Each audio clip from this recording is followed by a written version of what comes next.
Well, this is it. This is the phenomenal 917.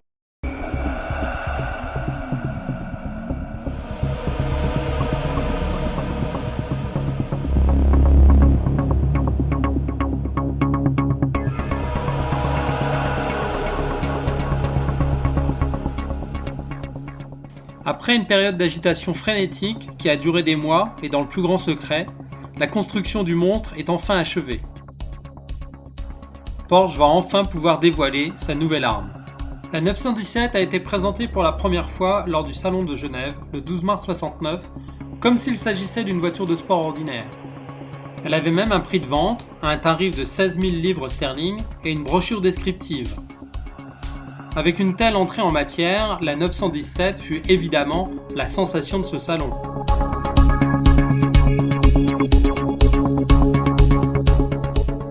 La FIA réagit assez mal à cette annonce et exigea que les 25 exemplaires soient tous assemblés avant de consentir à l'homologation de la nouvelle venue.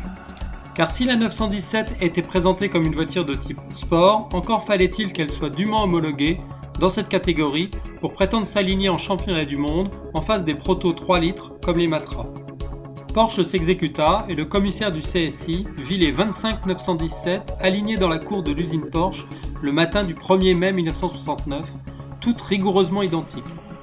Ferdinand Piëch, qui ne reculait devant aucune provocation, offrit même au commissaire de la CSI de faire un essai d'une des voitures choisies au hasard. Cet épisode ne fit qu'attiser la tension entre les deux entités, ce qui ne fut pas sans conséquence par la suite. Il faut réaliser la hauteur du pari de Porsche à ce moment-là.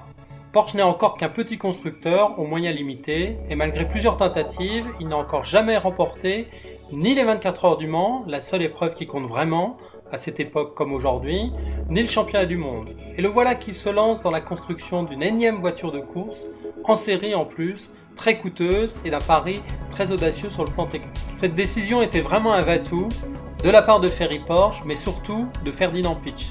Soit la 917 marquait son époque, soit la maison Porsche était ridiculisée, endettée et s'était mise à dos le pouvoir sportif. Or, au moment de son lancement officiel, le projet 917 n'est pas très bien engagé.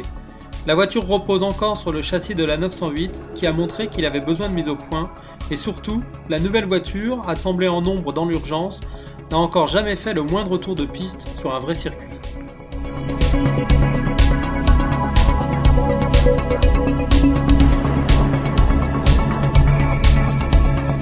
Le baptême du feu de la grosse Porsche va avoir lieu lors des essais des 24 heures du Mans qui avaient lieu en avril à cette époque. Point positif, la voiture est rapide. Elle affiche une vitesse de pointe encore jamais vue et elle a battu le record du tour d'emblée. Point négatif, elle fait peur à ses pilotes. Il ne s'agit pourtant pas des premiers venus ou de poules mouillées. Rolf Stomlen, par exemple, est réputé pour son côté intrépide. Mais ce que racontent les pilotes à leurs ingénieurs a de quoi dresser les cheveux sur la tête. En pleine vitesse, et même en ligne droite, la 917 est horriblement instable, elle ondule, ne tient pas son cap et prend toute la piste. La tenue de route à haute vitesse est désastreuse et c'est une très mauvaise nouvelle pour une voiture qui a justement été conçue dans le but de laisser sur place la concurrence dans la longue ligne droite des Hunaudières. Le problème était évidemment d'origine aérodynamique, mais à cette époque, les ingénieurs de Porsche ne le comprennent pas encore bien. Les efforts en matière de profilage ont surtout porté sur la réduction de la traînée, où Porsche est loin devant tous les autres constructeurs depuis les études menées pour la 907 longue queue. Or, le profilage soigné de la 917 provoque aussi de la portance, effet recherché pour un avion, mais catastrophique pour une voiture de course.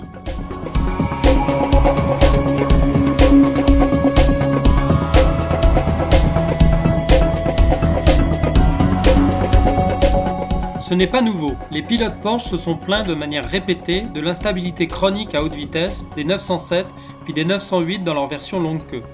À Daytona, en 68, deux 907 se sont retournés sur le banking à cause de cela. Chez Matra, le profilage trop soigné de la 640 envoya Henri Pescarolo à l'hôpital lorsque la voiture s'envola dans la ligne droite des Hunaudières pendant les essais d'avril 1968 au Mans. Le problème était donc connu mais difficile à résoudre. Les connaissances en la matière ne permettaient pas encore de combiner une bonne finesse, nécessaire pour aller vite en ligne droite, avec de la déportance pour coller la voiture à la route. On avait l'un ou l'autre, mais pas les deux effets qui paraissaient en contradiction. Cette question de l'instabilité aérodynamique est importante car elle va hanter les débuts de la 917 pendant toute sa première saison.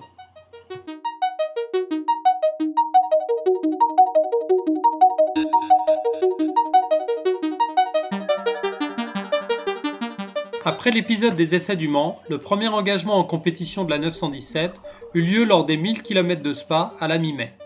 Là encore, les pilotes de pointe essayèrent la 917 qui était prévue pour eux et revinrent au stand avec la même réponse « Merci mais non merci ». Porsche ne força pas ses pilotes vedettes à conduire à tout prix la 917 car le championnat du monde était en jeu et la 908 collectionnait enfin les victoires en 1969. Joe Seifert, par exemple, n'avait pas vraiment peur de la 917, mais il savait qu'il irait plus vite avec la 908, bien plus stable et facile à contrôler, sur un tour du difficile circuit de Spa-Francorchamps. La 917 fit donc ses débuts en course aux mains d'un équipage plus discret mais plus obéissant, Mitter et Schutz. Hélas, les débuts furent de courte durée. Un changement de vitesse manqué dès le premier tour, un sur-régime et boum, plus de moteur.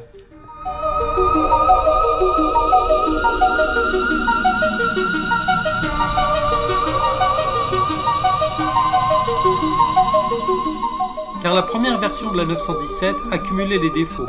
En plus d'être instable à haute vitesse, il était facile de manquer un rapport, la troisième et la cinquième étant très proches. C'est arrivé souvent par la suite, et cela explique la plupart des abandons de la 917 sur casse-moteur.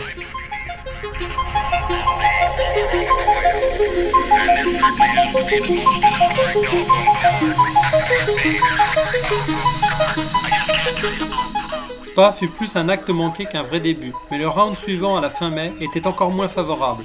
Les 22 km ondulants dans l'Eiffel du terrible circuit du Nürburgring. Sur la boucle nord du ring, même scénario qu'à Spa.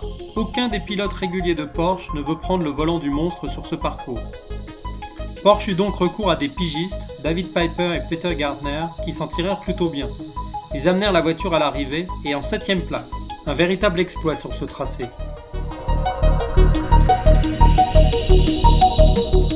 David Piper, qu'on voit ici à côté de sa propre 917, nous apporte son témoignage lors de la découverte de la voiture.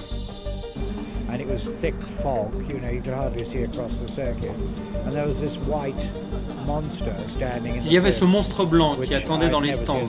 Je n'avais jamais rien vu de pareil avant. C'était la toute première 917. Ils nous dirent « Nous voudrions que vous fassiez quelques tours chacun, et tout ce que nous voulons, c'est que vous conduisiez la voiture pendant les 1000 km et la rameniez en un seul morceau. » Donc, je l'ai sortie des stands et j'ai réalisé qu'elle avait une puissance prodigieuse, mais aussi qu'elle était incroyablement bruyante. Elle avait 4 pots d'échappement, 2 qui sortaient derrière les portes et 2 à la sortie arrière. Vous aviez besoin de bouchons pour les oreilles car la pénétration du bruit de ce moteur à refroidissement par air était terriblement fatigant. La voiture était incroyablement rapide dans les lignes droites, mais les freins n'étaient pas très bons. Quand vous accélériez en sortie d'un virage lent, elle avait une telle motricité qu'elle décollait. Mais avec la vitesse, l'arrière se soulevait et le train arrière prenait un angle positif, comme une Volkswagen. Et quand vous entriez dans un virage, elle était dans tous les sens. C'était un vrai monstre à piloter.